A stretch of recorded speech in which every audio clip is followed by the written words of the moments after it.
ഇതെല്ലാം കൊടുത്തു കഴിയുമ്പോൾ നമുക്ക് ടോട്ടൽ റവന്യൂ കിട്ടുന്നത് അത് ലണ്ടൻ സൈഡാണോ? ഒരു ബെഡ്റൂം ഒഴിഞ്ഞു കിടന്നാലും നമ്മൾ ഇൻവെസ്റ്റർ നഷ്ടത്തിലാവും.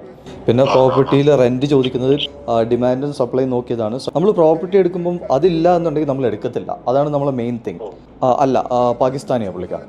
ഞങ്ങളത്തെ സിറ്റുവേഷൻ വരത്തില്ല. പക്ഷെ നമ്മളൊരു വേഴ്സ്റ്റ് കേസിനെ, കാരണം മാനേജ്മെന്റ് ടീം ടെനൻസിനെ സെറ്റിൽ ചെയ്ത് തന്നില്ല എന്നുണ്ടെങ്കിൽ ഞാൻ ഇപ്പോൾ ഒരു 4-5 വർഷമായിട്ടുണ്ട്.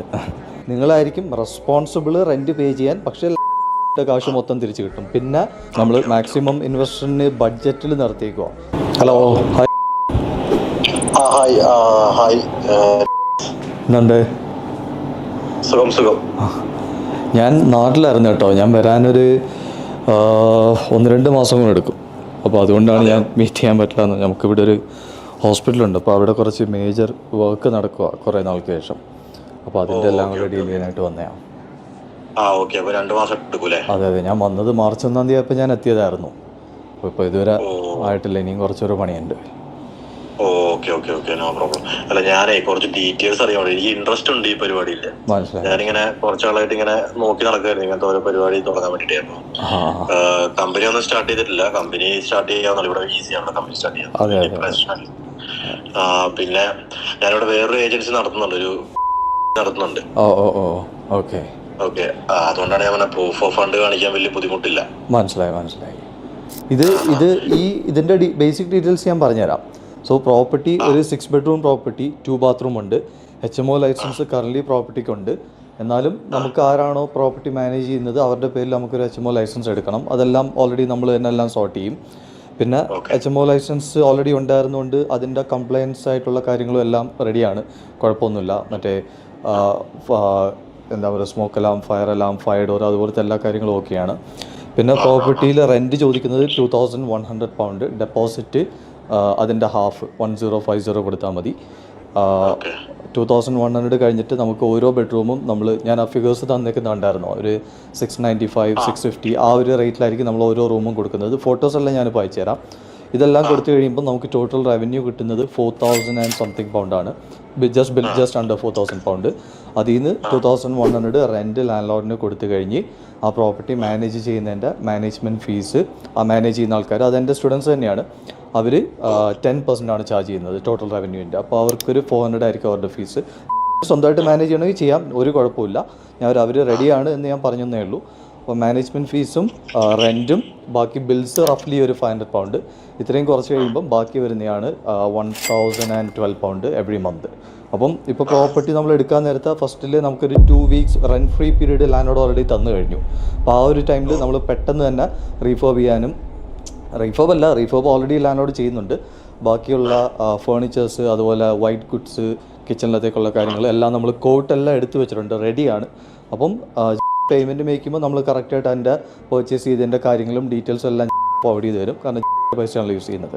എന്നിട്ട് അത് വെച്ച് എല്ലാം എടുത്തതിന് ശേഷം ഇമ്മീഡിയറ്റ് ആയിട്ട് നമ്മൾ അതിന് മുന്നേ തന്നെ ടെനൻസിനെ നമ്മൾ നോക്കി തുടങ്ങും. നമ്മൾ ആ ലൊക്കേഷനിൽ ഓൾറെഡി ഡിമാൻഡും സപ്ലൈ നോക്കിയതാണ്. സപ്ലൈ കുറവാണ്, ഡിമാൻഡ് കൂടുതലാണ്. കയറാൻ റെഡി ആയിട്ടുള്ള ടെനൻസും ഉണ്ട്. അപ്പോൾ നമ്മൾ അതെ. അല്ലല്ല, അത് മാഞ്ചസ്റ്റർ കഴിഞ്ഞ് കുറച്ചും കൂടെ മുകളിലോട്ട് പോകുമ്പോൾ സൈഡാണ്. അതെ, നോർത്താണ്. അതെ, ഡിമാൻഡ് ഉണ്ട്. നമ്മൾ ലൊക്കേഷൻ എടുത്തു കഴിഞ്ഞ് നമ്മൾ പ്രോപ്പർട്ടി എടുക്കുമ്പം അതില്ല എന്നുണ്ടെങ്കിൽ നമ്മൾ എടുക്കത്തില്ല. അതാണ് നമ്മളെ മെയിൻ തിങ്. സപ്ലൈയും കുറവും ഡിമാൻഡ് കൂടുതൽ ഇത് ഉണ്ടെങ്കിൽ മാത്രമേ നമ്മൾ എടുക്കത്തുള്ളൂ. അല്ലെങ്കിൽ നമുക്ക് ഒബ്വിയസ്ലി സബ്ലെറ്റ് ചെയ്യുമ്പോൾ ആരും ബുക്ക് ചെയ്യാൻ ആരും താമസിക്കത്തില്ലല്ലോ. അപ്പോൾ അതാണ് നമ്മളെ മെയിൻ കാര്യം. അത് നമ്മൾ ആദ്യമേ കൺഫേം ചെയ്യുന്ന കാര്യമാണ്. ഇതൊരു വീടാണ്. ഞാൻ വീഡിയോസ് എല്ലാം അയച്ചുതരാം. ഇതൊരു സെമി ഡിറ്റാച്ച്ഡ് എന്നായിരുന്നു എൻ്റെ ഓർമ്മ. അതൊരു എൻറ്ററസ് ആണെന്ന് തോന്നി. ഞാൻ അയച്ചു തരാം വീഡിയോയും ഫോട്ടോസും എല്ലാം. അപ്പം ലാൻഡ് ഓൾറെഡി ലാൻഡ് ഒരു 40 വീടുള്ള ഒരു ലാൻഡ്, വലിയൊരു ലാൻഡ്.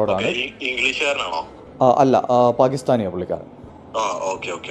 അപ്പം പുള്ളി ഓൾറെഡി HMO റൺ ചെയ്തതാണ്. അപ്പം ഹയർ റെൻറ്റ് കിട്ടും എന്നറിയാം പുള്ളിക്ക്. പക്ഷേ പുള്ളിക്ക് അത്രയും മാനേജ് ചെയ്യാൻ വയ്യ. അതുകൊണ്ടാണ് നമ്മൾ കമ്പനിക്ക് വേണ്ടി പുള്ളി കൊടുക്കാൻ തയ്യാറായത്. അപ്പോൾ നമ്മളാകുമ്പോഴത്തേക്ക് നമ്മൾ ഗ്യാരണ്ടീഡ് റെൻറ്റ് കൊടുക്കുമെന്നാണ് കോൺട്രാക്റ്റിൽ പറയുന്നത്. ഇൻ കേസ് അതെ 695 വരുന്നുണ്ട്. ഞാനും എക്സ്പെക്ട് ചെയ്തില്ല. പക്ഷേ ഞാൻ കയറി ചെക്ക് ചെയ്തപ്പോൾ അത്രയും വരുന്നുണ്ട്. അപ്പോൾ ആൾക്കാർ നമ്മൾ എത്ര നമ്മൾ ആൾക്കാർ എത്രയാണോ തരാൻ റെഡി ആവുന്നത് എന്നാണ് നമ്മൾ മെയിൻലി ചെക്ക് ചെയ്യുന്നത്. അപ്പോൾ ആൾക്കാർ 700 750 ഒക്കെ ഉണ്ട്. നമ്മളെല്ലാ കാൽക്കുലേഷനും വേഴ്സ്റ്റ് കേസ് സിനാരിയോ വെച്ചാണ് നമ്മൾ ചെയ്യുന്നത്. അതെ അതെ. അതാകുമ്പോൾ നമുക്ക് പേടിക്കേണ്ട കാര്യമില്ല. അപ്പം വേണമെങ്കിൽ സ്വന്തമായിട്ട് ചെയ്യാം, ഒരു കുഴപ്പമില്ല. അപ്പം ഒരു 400 pound എക്സ്ട്രാ സേവ് ചെയ്യാൻ പറ്റും.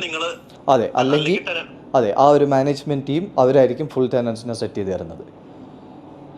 കാരണം മാനേജ്മെൻറ്റ് ടീം ടെനൻസിനെ സെറ്റ് ചെയ്ത് തന്നില്ല എന്നുണ്ടെങ്കിൽ നഷ്ടപ്പെടാൻ പോകുന്നത് മാത്രമല്ല മാനേജ്മെൻറ്റ് ടീമിന് നഷ്ടമാണ്. മനസ്സിലായില്ലേ? കാരണം അവർക്ക് പൈസ കിട്ടണമെങ്കിൽ അവർ ചെയ്ത എഫേർട്ട് പൈസ കിട്ടണമെങ്കിൽ ഒബ്വിയസ്ലി ടെനൻസ് വേണമല്ലോ. അപ്പോൾ അവർ തന്നെ ടെനൻസിനെ ക്രെഡിറ്റ് ചെക്കും അഫോർഡബിലിറ്റിയും റെഫറൻസിങ്ങും എല്ലാം അവർ തന്നെ കണ്ടക്ട് ചെയ്യും. അതാകുമ്പോൾ അവർ ഡെഫിനറ്റ്ലി പൈസ തരുമെന്ന് നമുക്ക് ഉറപ്പ് വരുത്താൻ വേണ്ടിയിട്ട് നമ്മൾ ആരെങ്കിലും വിളിച്ച് കയറ്റത്തില്ല നമ്മൾ. അപ്പോ ബ്രോ ഈ പരിപാടി തുടങ്ങിയിട്ട് കുറച്ചാളായല്ലേ? ഞാൻ ഇപ്പോൾ ഒരു 4-5 വർഷമായിട്ടുണ്ട്. ഞാനിങ്ങനെ വീഡിയോസ് കണ്ടായിരുന്നേ. അപ്പൊ ഇങ്ങനെ ഓരോ വീഡിയോസ് കണ്ടപ്പോ എനിക്ക് കുറച്ചുകൂടെ ഇഷ്ടമായി വീഡിയോസും കാര്യങ്ങളൊക്കെ. അപ്പൊ അതാ ഞാൻ കൺസൾട്ട് ചെയ്തത്. എനിക്ക് നേരിട്ടൊന്ന് കാണണം. എന്തായാലും കാണാം, ഞാൻ എത്തിക്കഴിഞ്ഞാൽ എന്തായാലും കാണാം. ഓക്കെ. അപ്പൊ ഇതിന്റെ ഞാനിപ്പോ എനിക്കൊരു പാർട്ണർ കൂടെ ഉണ്ട്. അപ്പൊ ഞങ്ങള് രണ്ടുപേരും കൂടെ ആണ് ചെയ്യാൻ ഉദ്ദേശിക്കുന്നത്. അപ്പോ മെയിൻലി അവന്റെ പേരിലായിരിക്കും ഞാൻ സ്റ്റാർട്ട് ചെയ്യുന്നത്. ഓക്കെ, കുഴപ്പമില്ല. നമ്മൾ ഈ ഒരു കോൺട്രാക്ട് നമ്മൾ ചെയ്യുമ്പം ഒരു first main contract company let agreement എന്ന് പറഞ്ഞൊരു കോൺട്രാക്ട് കാണും. അതിനകത്ത് മാനേജ്മെന്റ് ടീമായിരിക്കുമല്ലോ മാനേജ് ചെയ്യുന്നത്. അപ്പം അവരും അവരുടെ പേരും കാണും, നിങ്ങൾ ആരൊക്കെയാണോ നിങ്ങൾ ചെയ്യുന്നത് നിങ്ങളുടെ പേരും കാണും, ഫണ്ട് ചെയ്യുന്ന ആളുടെ പേരും കാണും. എന്നിട്ട് ആ ഒരു നിങ്ങളുടെ പേരിൽ 5 വർഷത്തേക്കായിരിക്കും പ്രോപ്പർട്ടി. അപ്പോൾ 5 വർഷത്തേക്ക് നിങ്ങളായിരിക്കും റെസ്പോൺസിബിൾ റെൻറ്റ് പേ ചെയ്യാൻ. പക്ഷേ മാനേജ്മെൻറ്റ് ടീം ഒബ്വിയസ്ലി അവിടെ ടെനൻസിനെ അക്കോമഡേറ്റ് ചെയ്യുന്നതായിരിക്കും. അത് വെച്ച് നമ്മൾ ആ റെൻറ്റ് പേയ്മെൻറ്റ്സ് എല്ലാം കവർ ചെയ്യും. അപ്പോൾ നമ്മൾ ഇപ്പോഴത്തെ കാൽക്കുലേഷൻ വെച്ച് നോക്കിയാൽ 6 ബെഡ്റൂമിൽ ഈവൻ ഇഫ് 2 ബെഡ്റൂം ഒഴിഞ്ഞ് കിടന്നാലും 100 pound പ്രോഫിറ്റ് നിങ്ങൾക്കുണ്ട്. 100-90 കണ്ട് ഞാൻ ആ കാൽക്കുലേഷൻ അയച്ചായിരുന്നല്ലോ. അപ്പോൾ നമ്മളെപ്പോഴും നമ്മളെപ്പോഴും ഒരു പ്രോപ്പർട്ടി എടുക്കുമ്പം യൂഷ്വലി നമ്മൾ HMOs എടുക്കുമ്പം 60% ഒക്കുപ്പൻസി ആണെങ്കിലും നമുക്ക് ബ്രേക്ക് ഈവൻ കിട്ടുമോ എന്നാണ് നമ്മൾ നോക്കുന്നത്. അതില്ലാന്നുണ്ടെങ്കിൽ നമ്മൾ എടുക്കത്തില്ല. പക്ഷെ എനിക്ക് തോന്നുന്നു ഈ 100-99 pound കിട്ടിയാലും നമുക്ക് ഒരു ഇല്ല. നമ്മൾ ഡെഫിനറ്റ്ലി നമ്മൾ എല്ലാ ബെഡ്റൂമും ഫില്ലാക്കി ഇട്ടേക്കും. കാരണം ഡിമാൻഡ് ഉള്ള സ്ഥലമാണ്. അതുകൊണ്ട് നമ്മൾ ഒബ്വിയസ്ലി അങ്ങനത്തെ സിറ്റുവേഷൻ വരത്തില്ല. പക്ഷെ നമ്മളൊരു വേഴ്സ്റ്റ് കേസ് സിനാരിയോയിൽ നമ്മൾ ആ ഒരു കാൽക്കുലേഷൻ പറഞ്ഞ് വെച്ചേക്കുന്നതാണ് ഇൻവെസ്റ്ററിൻ്റെ അടുത്ത്. അല്ല ചില പ്രോപ്പർട്ടീസ് എന്ന് പറഞ്ഞാൽ 6 ബെഡ്റൂമിൽ 1 ബെഡ്റൂം വാടകയ്ക്ക് കൊടുക്കാൻ 1 ബെഡ്റൂം ഒഴിഞ്ഞു കിടന്നാലും നമ്മൾ ഇൻവെസ്റ്റർ നഷ്ടത്തിലാവും. അപ്പോൾ ആ ഒരു സിറ്റുവേഷൻ നമുക്ക് വരരുത്. അതുകൊണ്ടാണ് നമ്മൾ അറ്റ്ലീസ്റ്റ് 2 ബെഡ്റൂം ഒഴിഞ്ഞ് കിടന്നാലും നമ്മളെ കയ്യിൽ നിന്നൊന്നും കൊടുക്കണ്ട എന്നുള്ള സിറ്റുവേഷൻ ആക്കി വെക്കുന്നത്.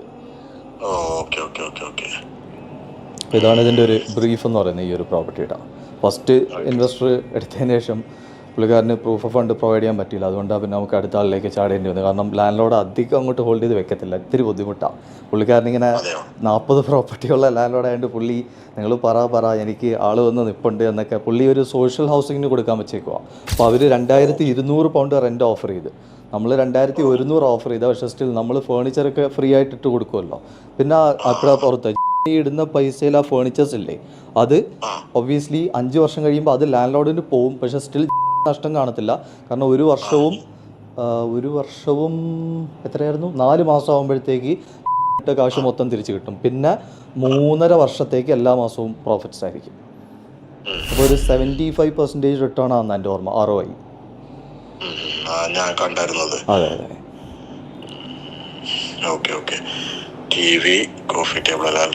ഇതെല്ലാം നമ്മൾ മാക്സിമം ഇതിൽ നിന്ന് ഈ കൊടുത്തേക്കുന്ന എല്ലാം ഡെഫിനറ്റ്ലി നമ്മൾ വാങ്ങിച്ചിരിക്കും. പിന്നെ അതിനൊക്കെ ഇതിൻ്റെ റെസീറ്റും എല്ലാ കാര്യങ്ങളും എല്ലാം മൊത്തം പ്രൊവൈഡ് ചെയ്യും. എല്ലാം മാനേജ്മെൻറ്റ് ടീം തന്നെ ആയിരിക്കും പോയി പർച്ചേസ് ചെയ്യുന്നതും ഓർഡർ എടുക്കുന്നതും എല്ലാം. അവർ ഓൾറെഡി IKEAലെല്ലാം നോക്കി വെച്ചിട്ടുണ്ട്, സാധനങ്ങൾ സ്റ്റോക്കും എല്ലാം കറക്റ്റ് ചെയ്ത് വെച്ചിട്ടുണ്ട്. നമ്മൾ മാക്സിമം ഇൻവെസ്റ്ററിന് ബഡ്ജറ്റിൽ നിർത്തിയേക്കുക. നമ്മൾ യൂഷ്വലി ചെയ്യുന്ന സ്റ്റേജിങ് നല്ലപോലെ ഡെക്കറേറ്റ് ചെയ്യുമ്പോൾ ഇത് 2022 ഒക്കെ എത്തിപ്പോവും. അപ്പോൾ ഒന്നും കൂടെ ലേറ്റ് ആവും പ്രോഫിറ്റ് കിട്ടാൻ വേണ്ടിയിട്ട്. അതായത് നമുക്ക് കിട്ട കാശ് തിരിച്ച് കിട്ടാനേ. അപ്പോൾ അത് കുറയ്ക്കാൻ വേണ്ടിയാണ് നമ്മൾ ഒന്നും കൂടെ ബഡ്ജറ്റാക്കി IKEAലൊക്കെ നോക്കി അത് കണക്ക് പാക്കേജ് ഇത് കണക്ക് പെയിൻറ്റിങ്ങും പ്ലാൻസും ഒക്കെ കുറച്ചും കൂടെ ചീപ്പായിട്ട് നമ്മൾ എടുത്ത് നമുക്ക് ഡെക്കറേറ്റ് ചെയ്യണം. എന്നാലേ ടെനൻസ് വന്നിട്ട് അറിയാമല്ലോ, ഫസ്റ്റ് ഇംപ്രഷനാണല്ലോ എല്ലാം. അവർ കണ്ടു കഴിയുമ്പോൾ തന്നെ ഇഷ്ടപ്പെട്ടാലേ അവർ അപ്പം തന്നെ കയറത്തുള്ളൂ. മനസ്സിലായി. ഓക്കെ. ഞാൻ ഇപ്പൊ ഈ പറഞ്ഞ കാര്യങ്ങളൊക്കെ ഞാൻ എന്റെ പാർട്ണറിനോട് ഒന്ന് സംസാരിച്ചിട്ട് ഞാൻ പെട്ടെന്ന് തന്നെ ഞാൻ കൺഫർമേഷൻ പറഞ്ഞു. ഓക്കെ, മതി. Thank you. Okay bro. ഞാൻ ബാക്കി ഡീറ്റെയിൽസ് ഞാൻ എന്തെങ്കിലും ഡൗട്ട് ഉണ്ടെങ്കിൽ ഞാൻ വിളിക്കോ അല്ലെ മെസ്സേജ് അയച്ചിടാം. ഫ്രീ ആണെങ്കിൽ എടുത്താൽ മതി. Okay okay. ഞാൻ ഒരു കാര്യം ചെയ്യാം, എൻ്റെ നമ്പർ വാട്സാപ്പ് നമ്പർ ഞാൻ അയച്ചേക്കാം. അതിനകത്തേക്ക് മെസ്സേജ് ചെയ്യുമ്പോൾ എനിക്കൊന്നും കൂടെ നോട്ടീസബിൾ ആയിരിക്കും. ഓക്കെ ഓക്കെ, ശരി ശരി. അങ്ങനെയാണ് എനിക്ക് വാട്സാപ്പ് നമ്പർ ഒന്ന് അയച്ചിട്ട് ഞാൻ വാട്സാപ്പിൽ അയക്കാം. Okay bro, thank you so much. No worries. Take care. Bye bye. By.